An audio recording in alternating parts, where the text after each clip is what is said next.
अगर हमें electronic data मिल जाए, हम साबित कर देंगे कि हिंदुस्तान का प्रधानमंत्री चोरी करके प्रधानमंत्री बना है। जब से राहुल गांधी ने बीजेपी और इलेक्शन कमीशन पर एटम बम फोड़ा है, तब से इलेक्शन कमीशन राहुल से शपथ पत्र मांग रहा है कि हमारे द्वारा जारी किए गए शपथ पत्र पर साइन कीजिए। मुझसे इलेक्शन कमीशन एफिडेविट मांगता है, मुझसे कहता है कि ओथ लेना है। मैंने पार्लियामेंट के सामने, पार्लियामेंट के अंदर ओथ लिया है, इस संविधान के सामने ओथ लिया है। बावजूद इसके कि वो सारे डॉक्यूमेंट्स इलेक्शन कमीशन ने ही राहुल को प्रोवाइड कराए थे, लेकिन जब लाखों की तादाद में भारतीय लोग चुनाव आयोग की वेबसाइट पर सवाल पूछने लगे, तो चुनाव आयोग अपनी वेबसाइट को बंद करके भाग खड़ा हुआ। तब राहुल ने कहा, और बताइए कितने शपथ पत्र चाहिए। आज जब हिंदुस्तान की जनता हमारे डेटा को लेकर इलेक्शन कमीशन के वेबसाइट पर सवाल पूछ रही है, तो इलेक्शन कमीशन ने अपना वेबसाइट बंद कर दिया। दरअसल आज राहुल गांधी सीधा कर्नाटक पहुंचे, जहां एक ही विधानसभा सीट पर 1 लाख वोटों की चोरी की गई थी, और वहां पहुंचकर उन्होंने एक बड़ी जनसभा को संबोधित किया कि कैसे चुनाव आयोग और सरकार मिलकर आपके अधिकारों का हनन कर रही है, लगातार वोटों की चोरी की जा रही है। राहुल गांधी ने यहाँ तक कह दिया कि इस समय जो भारत का चुना हुआ प्रधानमंत्री है, वो चुनावों में वोटों की चोरी से प्रधानमंत्री बना है। उसके बाद राहुल ने कर्नाटक की सड़कों पर मार्च निकाला। हम साबित कर देंगे कि हिंदुस्तान का प्रधानमंत्री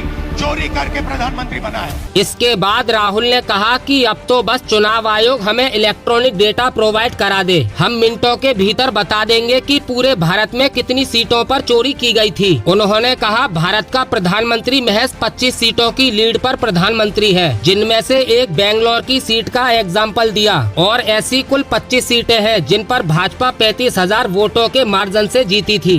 याद रखिए, नरेंद्र मोदी 25 सीट की मार्जिन से प्रधानमंत्री हैं। एक सीट हमने दिखा दी कि चोरी हुई है, 25 सीट वो 35,000 या कम वोटों से जीते हैं। अंत में राहुल की मांग है कि चुनाव आयोग हमें पूरे भारत की इलेक्ट्रॉनिक वोटर लिस्ट दे, चुनाव से जुड़े वीडियो ग्राफिक्स रिकॉर्ड दे। अगर हमें ये मिल जाए तो हम साबित कर देंगे कि पूरे देश में सीटों की चोरी की गई थी।